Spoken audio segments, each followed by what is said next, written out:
Hello, everyone. I'm Robyn Grable, the founder of Talents Ascend and the Ascend Collective, and your host for Ascending Beyond Barriers. Welcome. Ascending Beyond Barriers is an inspiring podcast dedicated to showcasing the remarkable journeys of small business founders who have faced and overcome significant challenges on their path to success. Each episode delves into the personal stories of entrepreneurs from diverse backgrounds, highlighting their unique experiences, struggles, and triumphs.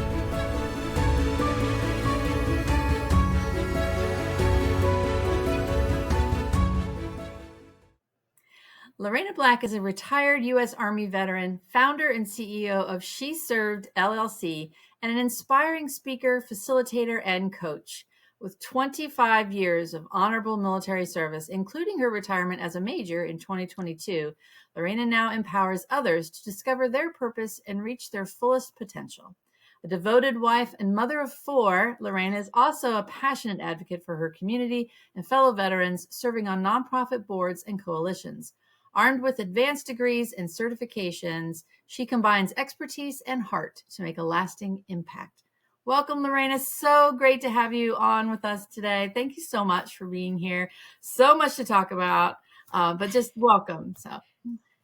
Thank you so much, Robyn. I'm really happy to be here. Well, I want to jump into 25 years in the Army. First of all, that's one of my favorite numbers, so that's so cool. But 25 years in the Army, what started your journey of going into the Army in 1997? Not necessarily still a good time. I was in the Navy in 1979, so it was not good back then, but certainly still not any better. And then you served over 9/11 through that period of time. So what made you decide to go in the Army? Yes. First, I'll say my entire family was completely shocked when that decision was made. Really? I also think I was shocked. I was at a place, so I'm 18 years old. I graduated high school. I was not on a path to go to college. My mom, single mom, didn't go to college herself, doing the best that she could, but I wasn't equipped with just knowledge and tools on really even how to get there. And I'd been working pretty much since I was 11, babysitting. 15, I got my first W-2 job. Wow. But I'd gotten that year, my senior year of high school, I was quitting every time something got a little hard or a little uncomfortable. Mm-hmm. So by the time my recruiter found me while I'm folding shirts at Mervyn's department store in Vancouver, Washington, nice. I was on my sixth job that year. And wow. I was just pondering, like, what am I doing with my life? And he, just came up to me at that right time. And my very first reaction was absolutely not. I've seen the movie Full Metal Jacket. I want no part of any of that, right. Marine Corps, not the Army, but still. But then I was intrigued with this idea of something that I couldn't quit, something that was going to challenge me, something that was going to take me out of the life that I was living and the path I was heading down. Yeah. And so I said yes. And again, my mom was like, wait, what? No. My cousin was like, Lorrena's too nice to join the Army. Like, what is happening right now? And I was supposed to go for 4 years. And 25 years later, I retired. So. Wow. Yeah, very similar. I mean, I grew up in what seemed like a small town in Indiana, had no prospect of going to college, mostly because my stepfather wouldn't divulge his finances. So I couldn't even fill out the financial forms. You couldn't even get into college without that form. Like, I didn't want money. I wanted to be able to go to college on my own, but you couldn't even do that without filling out that form. And so the Navy recruiter came to the high school one day and said, join the Navy and see the world. And I'm like, okay, let's go. And my mom was also shocked. I remember going to the MEP station, and she's like, don't sign anything today. Just get some information. Don't sign anything. And that was in May. I came home and said, I'm leaving July 24th. And she was like, yeah. But yeah, I think I went to the MEPs in December, and I was gone by February. Yeah. So yeah. Same quick decision. But what a great, just like you, it sounds like I found my home and my place, someplace I belonged, and I could be part of something bigger than me, mm-hmm. and just make that contribution. But now you had 4 children. I'll do the math, and it seems like they were all born while you were in the Army. Tell us about that experience. Yes. So full disclosure, two of them I did not give birth to. So Okay. I only gave birth to two of them, but my husband and I are both on our second marriage. He likes to Okay. say, he had his practice marriage. We had our practice marriages, and now so I've I had one brought of those. two I brought two teens to the mix, and he brought two teens. So between us, we have an 18-year-old, almost 19, and almost 18, and two 16-year-olds. So I had Emilia and Brianna in El Paso, Texas, and they jumped all over with me until 2017 when we moved to Michigan. But yes, they have the full Army brat experience. By the time we got here, fifth grade for Amelia, fourth grade for Brianna, they were on their eighth school. Oh gosh. So I was lucky to where I did not get deployed a lot after having my children. So Okay. I only had to leave them one time for a rotation to the first time I went to Korea, they came with me and they Oh, lived wow. with me there for 2 years. So, and that's when I went through my divorce. So I'm single mom, two new kids, brand new second lieutenant, platoon leader of 50-person platoon in Korea. So there was a lot of like, hey, you look nice enough. Can you get my kids from daycare today? Because I'm not Right. going to make it. And a lot of early mornings, like I remember getting alerted. I wish that I had a photo of this, but I remember 4 o'clock in the morning, daycare's not open. My 3-year-old Brianna sitting on my lap. I got my M16 strapped to my back, and we're just waiting, because we had to go through all of that. And luckily at that time, daycare was across the street. So once they opened, I could, get her over there. And I joke sometimes that if you were sitting in one of the offices around my unit, you could look at your watch, time your watch to 5:57 or 58 every day, or 17:58, because daycare closed at 6, and I was literally running out the door of my office, running across the street to get there before they closed, walking them back over. And so there was a lot of, we survived. There was a lot of, standing at daycare when they opened with them, waiting, getting there the moment they closed.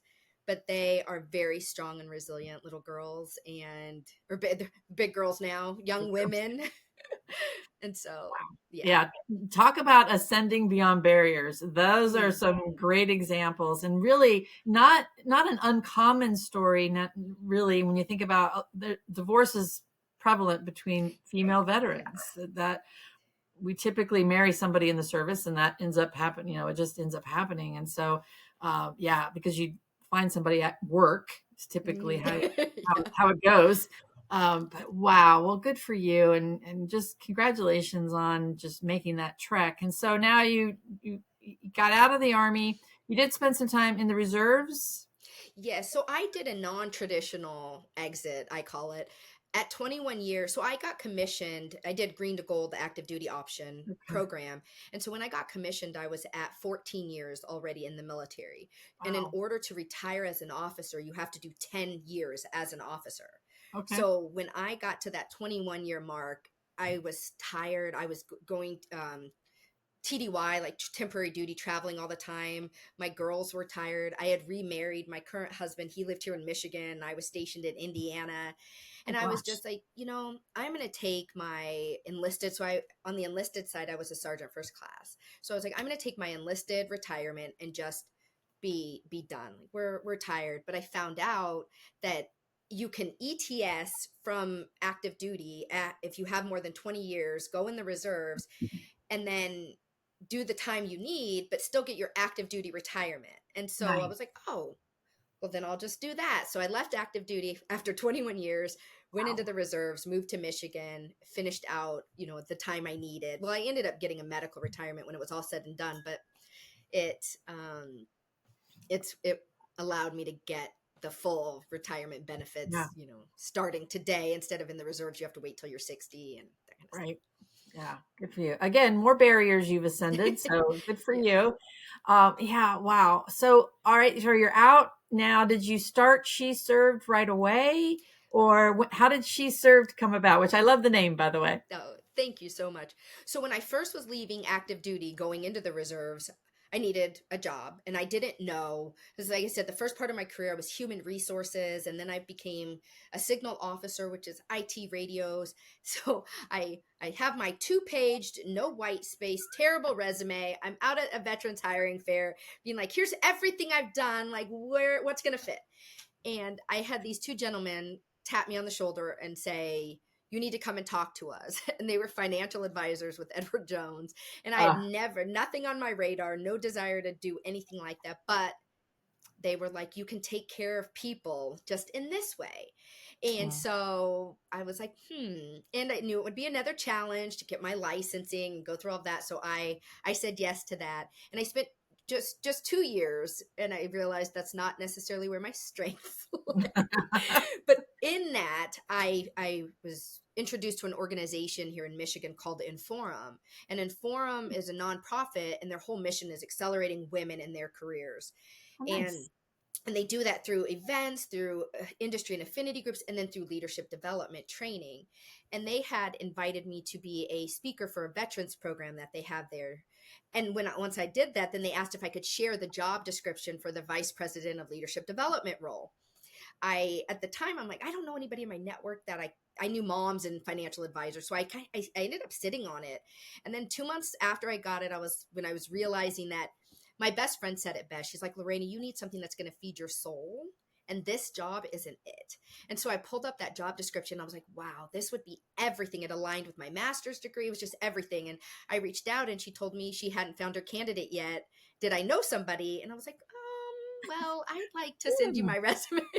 So I interviewed, I got hired. I was a non-traditional hire because all of my experience at that point had been in the military and then that short stint financial advising. But she took a big chance on me, and I started on March 2nd of 2020.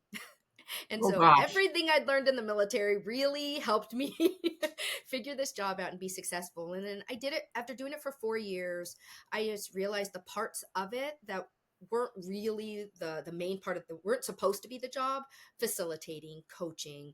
That's what lit me up. That's what I really loved. I also um t- a year ago today, I found out that one of my former soldiers had died by suicide.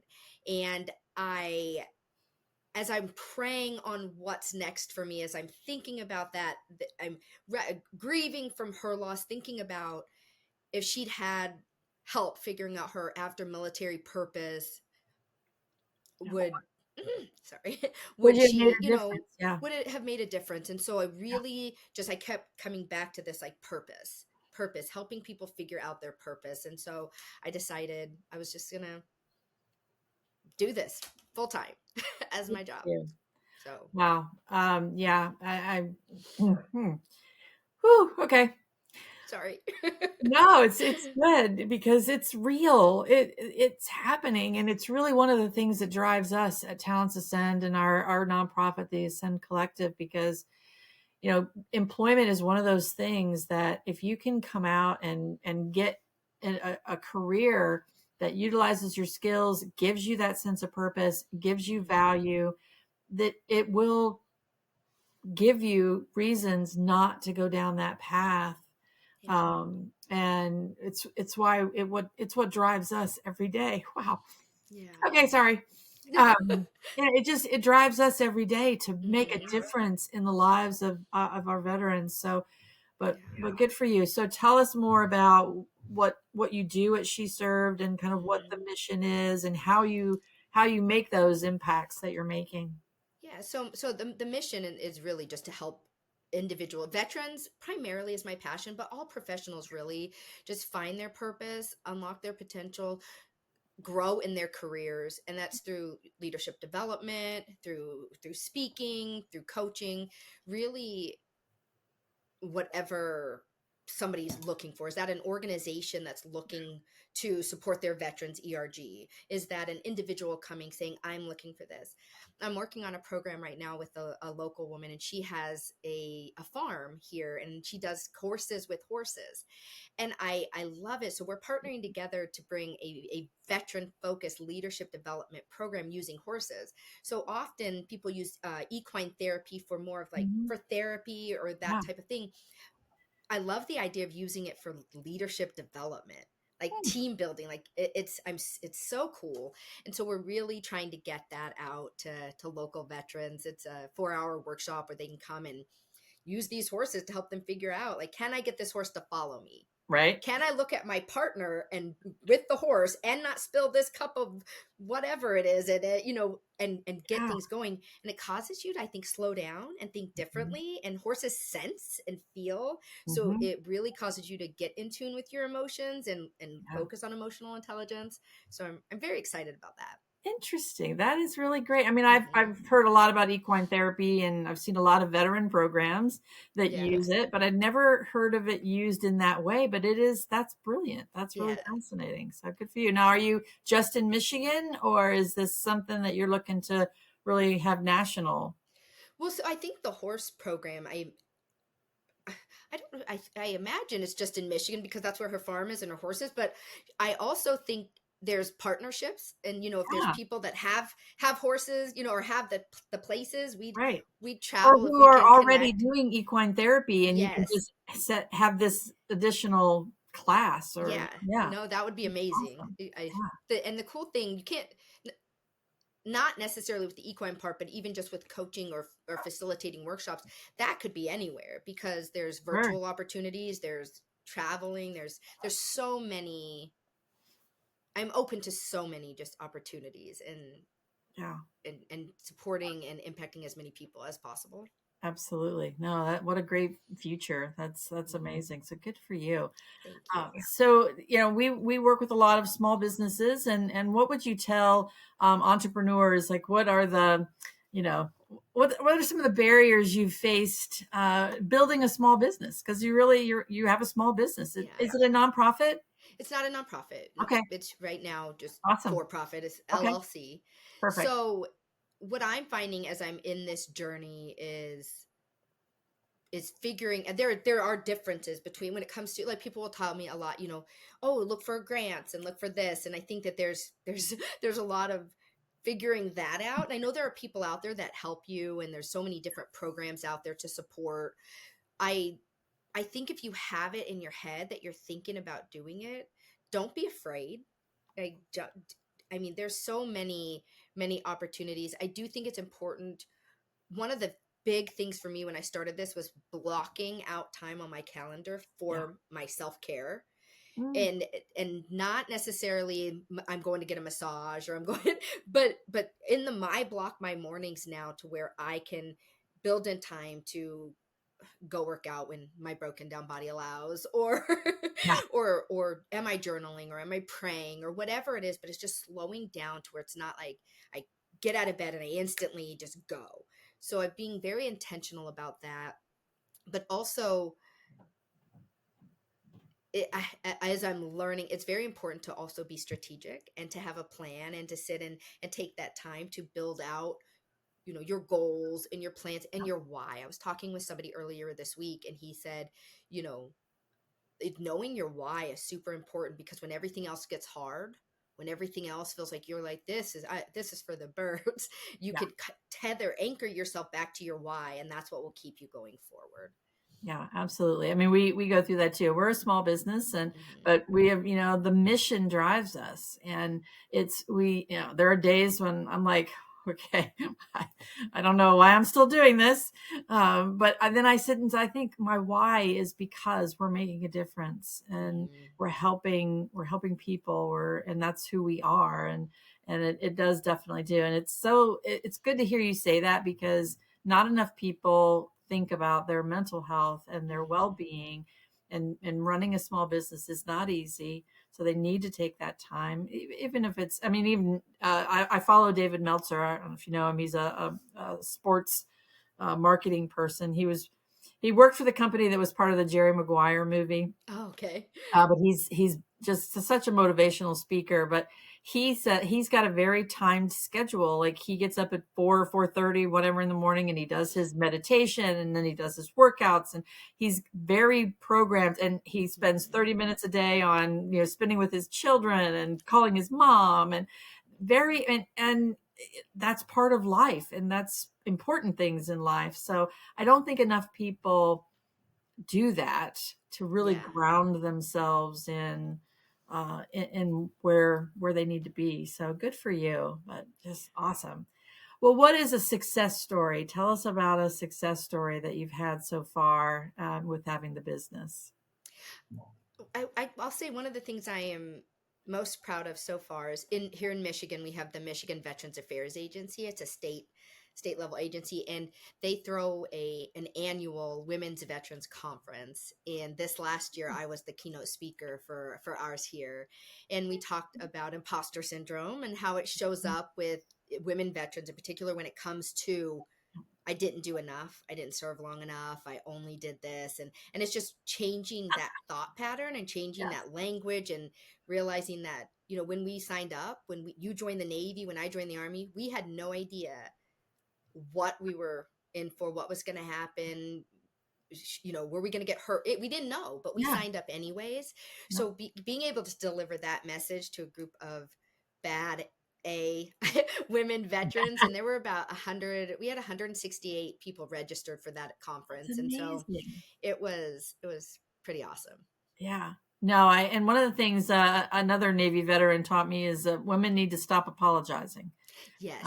Right, and learn to not apologize. And that has stuck with me because I do it all the time. I'm like, oh, I'm sorry. I don't, Mm, no, here's what happened. Yeah, yes. I don't have to apologize for it, and it's tough to do that. And for me, especially again, going to the Navy in 1979, when women weren't allowed to do certain roles, Yeah. it wasn't, and there was the generations of the older sailors that thought you were like their granddaughters and they had to Hmm. protect you. And then you had the younger sailors who, thought women were only there for certain things. And it was Hmm. a very broken, I couldn't ask for help Yeah. because they didn't think I belonged there anyway.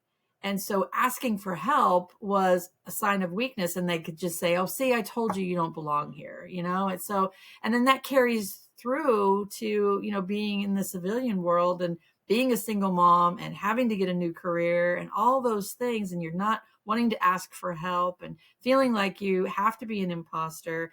That Hmm. is, it's real and it happens. And so hopefully anybody out there listening can just know you do not have to be that way. You can find all these resources and just get some, ask for help because it Yes. is not a weakness. It is a sign of courage. But yeah, it's amazing. Whew, okay, so that's awesome that you got to do that, and just the Yeah. encouragement that you're giving people, and making sure that they know that there are resources out there and they can be proud of who they are. And that's again something that we do here at Talents Ascend. It's about being proud of your skills. Yeah. We get told so often. I mean, I got out of the Navy and I was told my skills didn't translate, and then I had to start my career over.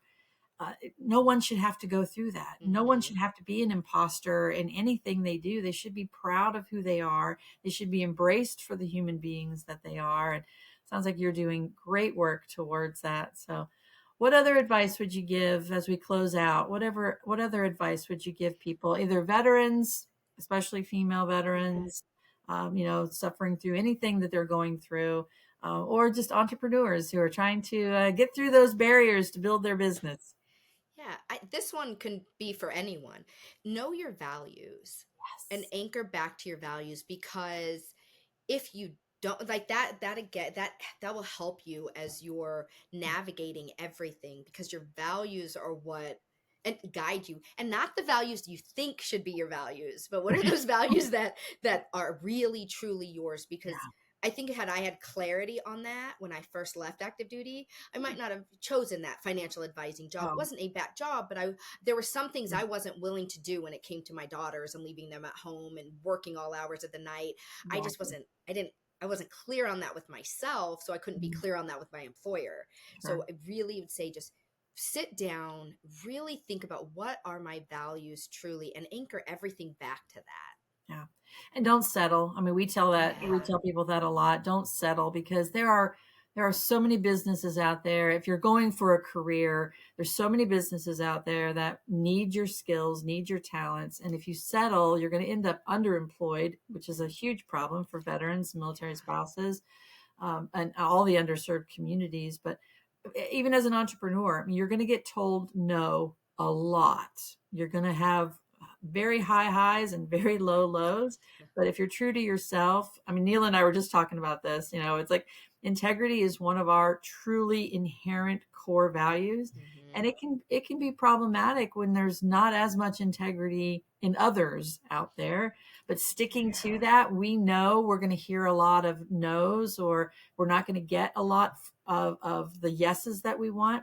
But the yeses that we do get means so much more. Yeah, So, I well, love Lorena, that. thank you so much for being here. And thank you so much for all you're doing. I don't want to have tears again, because I will. But just such an impactful story, and I look forward to all that you're doing. And I'm going to be watching for that equine therapy national program for leadership, because that's brilliant. And you probably should write a book about it, because Ah. yeah, I see it, the future. All right. Well, thank you so much for Thank being you. here. Pleasure to have you on. Thank you so much, Rob.